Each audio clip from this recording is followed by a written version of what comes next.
Have you ever wondered why your house always seems to be a mess, no matter how much you clean? What if I told you that the problem isn't what you're doing, but what you're not doing?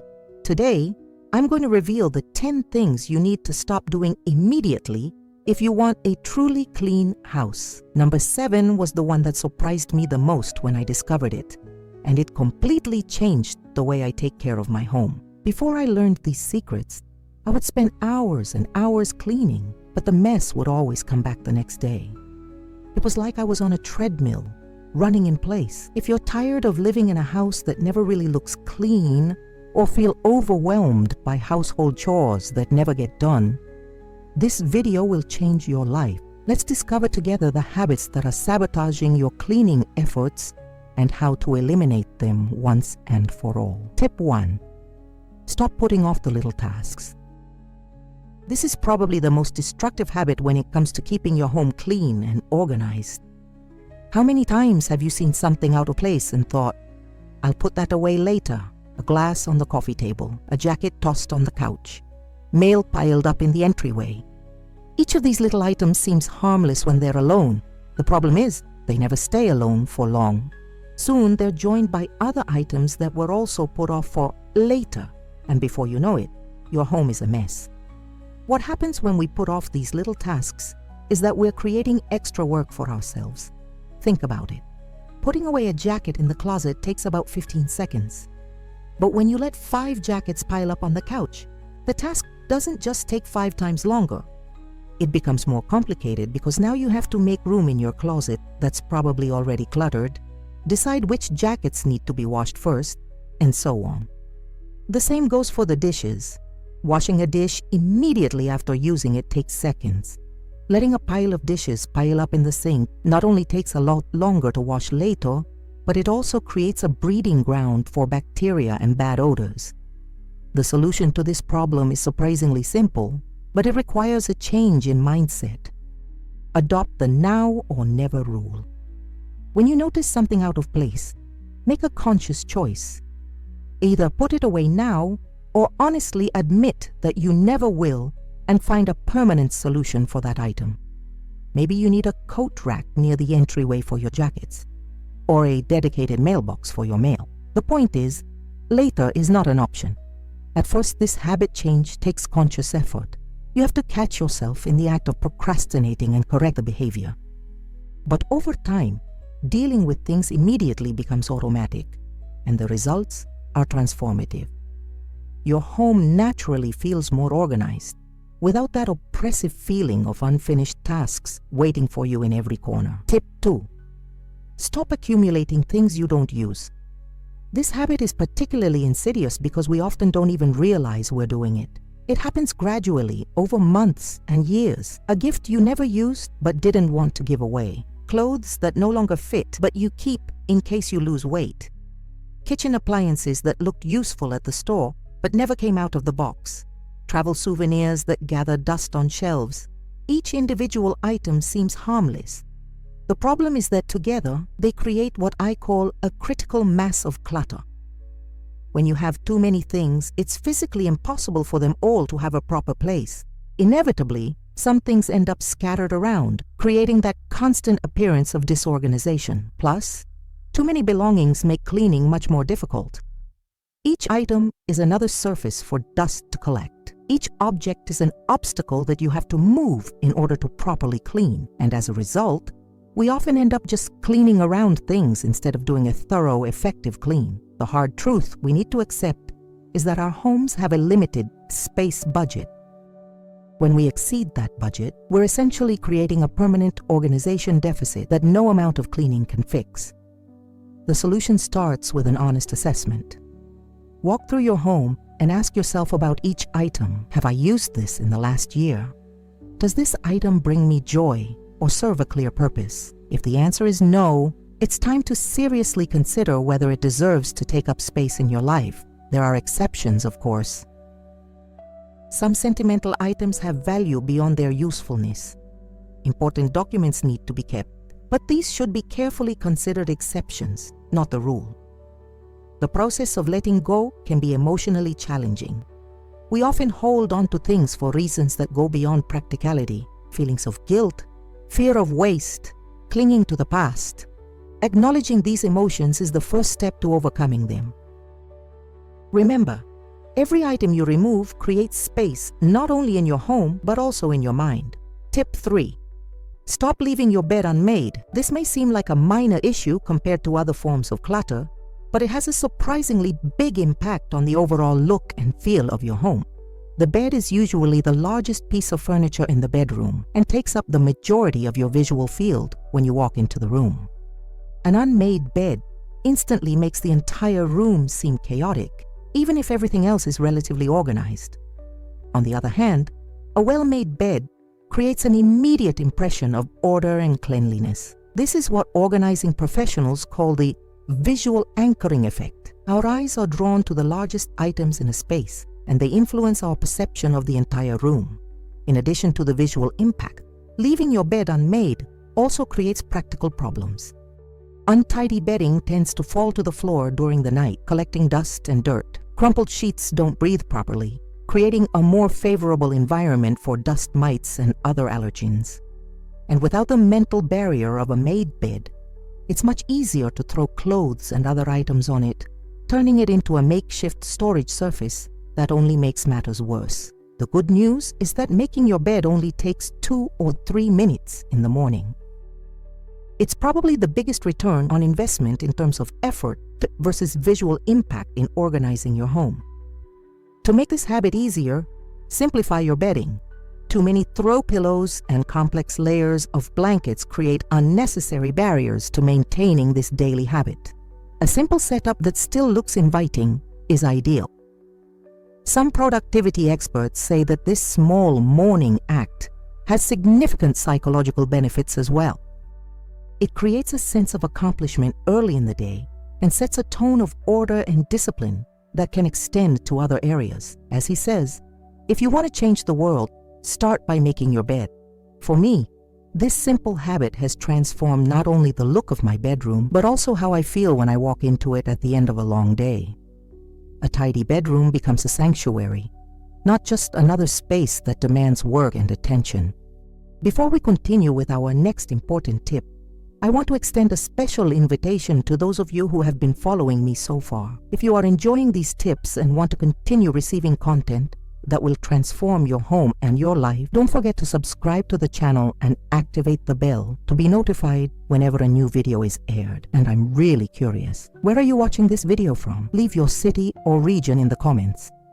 Your participation is very important to me. Now let's continue with more powerful tips that will help you have the clean home you've always wanted. Tip 4. Stop storing things without a system. This is a mistake I see all the time, even in homes that seem organized at first glance. You clean and put things away, but there's no logical system for where things belong. The result? You might be able to temporarily hide the clutter, but it comes back with a vengeance because there's no sustainable structure. Think about how many times you've quickly put something away in a drawer or closet just to get it out of the way, or how many times you've had to rummage through multiple places until you found something you knew you had somewhere in your house. This lack of system not only creates daily frustration, but it also creates a cycle where items are pulled out, not found, repurchased unnecessarily, and the cycle continues. True organization isn't just about storing things, it's about creating systems that make sense for your lifestyle. This means that every item in your home should have a designated home, a specific place where it always returns after use. And that place should be determined based on how and when you use the item. For example, items that you use daily should be easily accessible, ideally at waist to shoulder height to minimize physical strain. Less frequently used items can be stored in less accessible locations. Items that are used frequently should be stored together.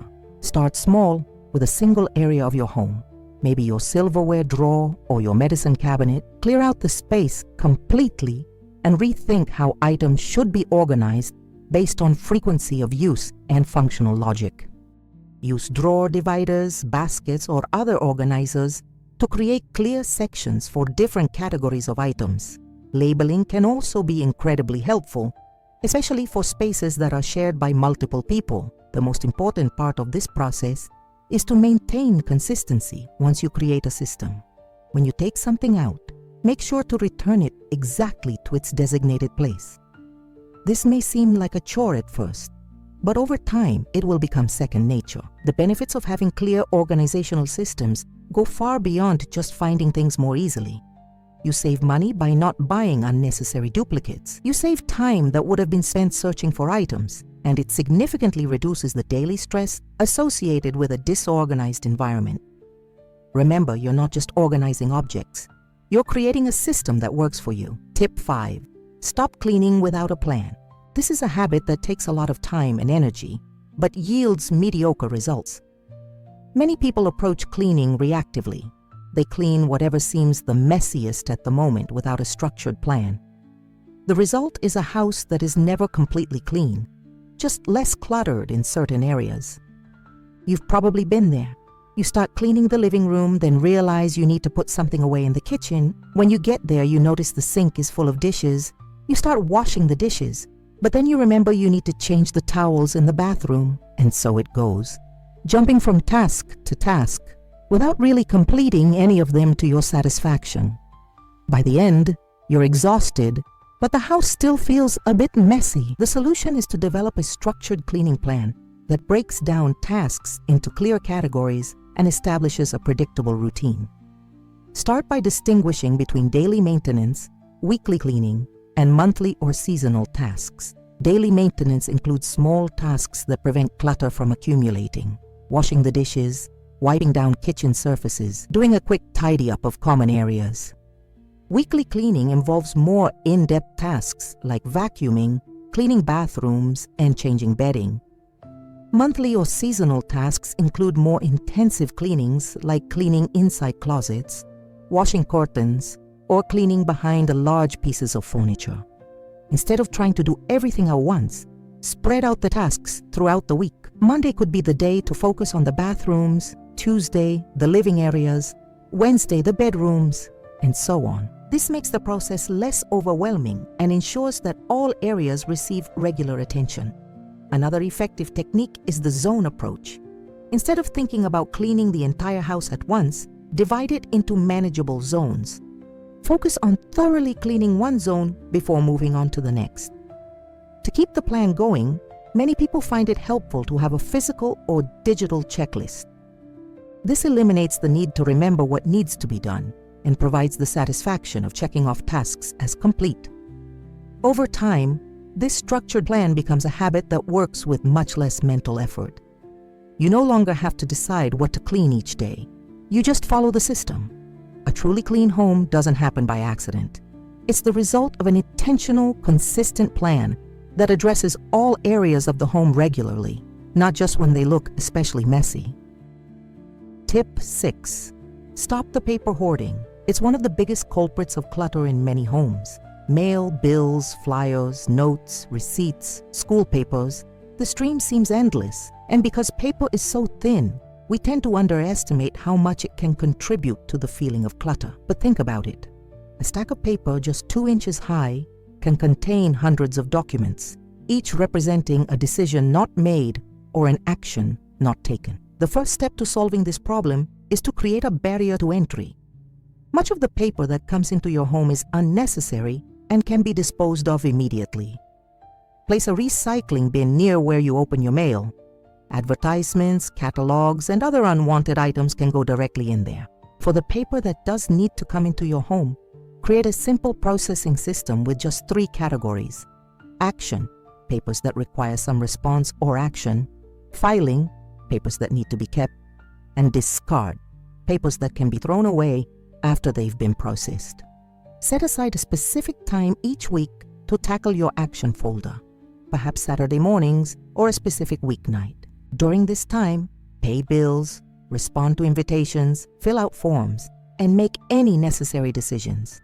The goal is to empty this folder completely each week. For the archive category, be extremely selective. Ask yourself, what are the real chances that I will need this document in the future? Can I find this information online if I need it? Many of us keep far more than we actually need. For the documents that you do decide to keep, Create a simple, logical filing system. A file box with clearly labeled hanging folders may be sufficient for most families. Also consider digitizing important documents. There are dedicated apps for this that allow you to organize digital files and access them from anywhere.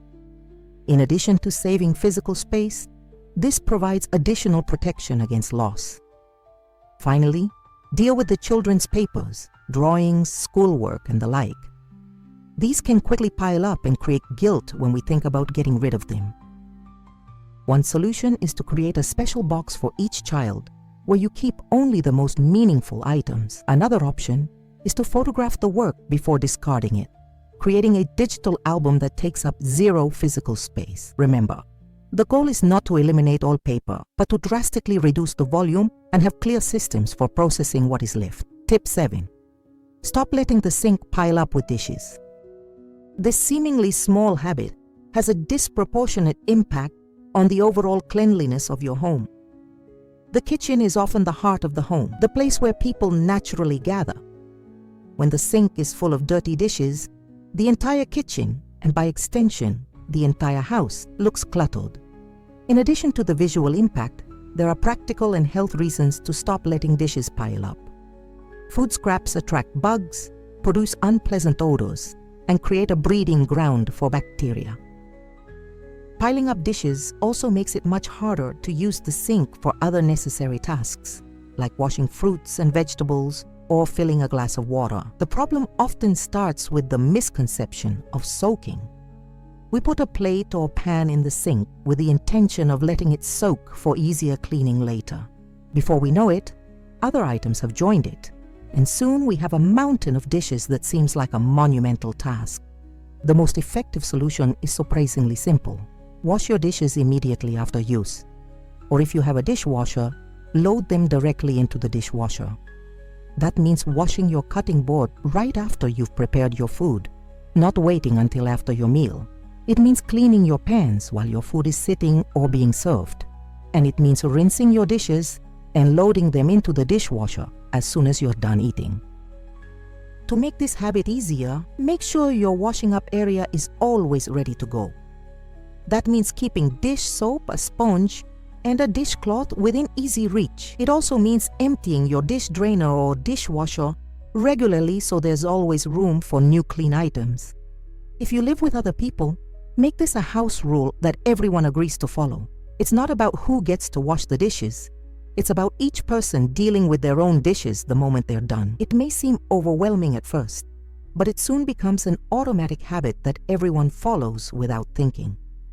The impact of keeping your sink consistently empty goes far beyond practicality. There's something psychologically satisfying about walking into a kitchen with clean, empty surfaces. It's a small, visible sign that your home is under control, even when other areas of your life may feel chaotic. Tip 8. Stop buying too many cleaning products. This is a habit that not only wastes money, but ironically, can make cleaning more complicated and less efficient.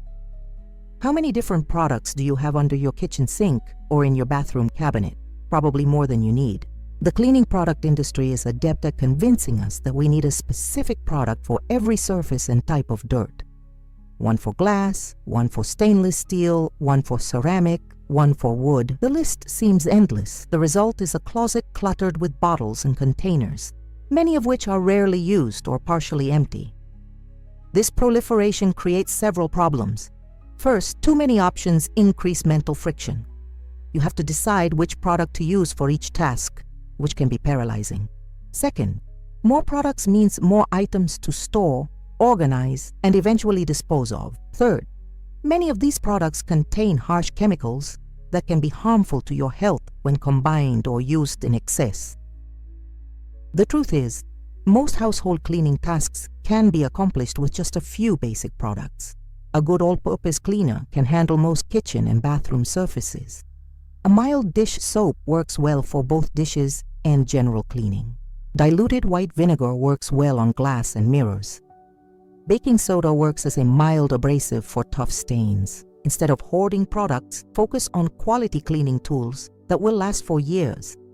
A good squeegee for washing floors, heavy-duty sponges, microfiber cloths that capture dust effectively, a vacuum that works well on a variety of surfaces.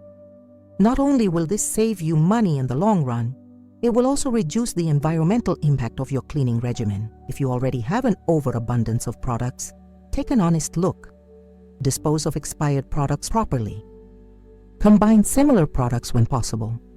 And commit to not buying a new one until your current ones are completely used up. For the future, resist the lure of game-changing products or miracle solutions. Remember that the effectiveness of your cleaning depends much more on consistency and technique than on the specific product you use. A damp cloth used daily will do more to clean your home than the most expensive product used only occasionally. Before I move on to the next tip, I want to tell you about something special I prepared for those who want to go beyond this video. It's a complete guide with organization secrets that completely transform my home and can transform yours too. The link is in the pinned comment, and for a limited time, I'm offering a special discount for channel subscribers. Now let's continue with the next tips, which are some of my favorites. Tip 9. Stop mixing cleaning with organizing. This is a common mistake many people make that makes both tasks much less efficient. Cleaning and organizing are different processes that require different mindsets and approaches. When we try to do both at the same time, we often end up doing neither adequately. Think about the last time you tried to clean a desk cluttered with papers and objects. You probably started by moving items around to clean underneath, constantly interrupting the cleaning flow to decide where each item should go. Or maybe you tried to organize a dusty closet, dividing your attention between categorizing items and cleaning the shelves. In both cases, the process is inefficient and often frustrating. The most effective approach is to treat these tasks as sequential, not simultaneous steps. First organize, then clean. When you organize, you are making decisions about what to keep, what to discard, and where each item should go. This is a process that requires mental focus and decision-making. Once everything is in its proper place, cleaning becomes a much more direct and physical task, removing dust, dirt, and stains from the now cleared surfaces. To implement this approach, set aside separate times for organizing and cleaning. Maybe dedicate a weekend to organizing a specific area of your home, determining what stays, what goes, and creating systems for the items that remain. Then, at a later time, return to deep clean that already organized area. You can also divide your home into zones and work systematically, organizing and then cleaning each zone before moving on to the next. This method not only makes each task more efficient, but it also provides a clearer sense of progress and accomplishment. Seeing a completely organized closet before you even start cleaning it is a great feeling of satisfaction. Another advantage of this sequential approach is that it prevents the frustrating cycle of moving the clutter. Many people end up simply moving disorganized items from one place to another as they clean, without ever really addressing the underlying problem.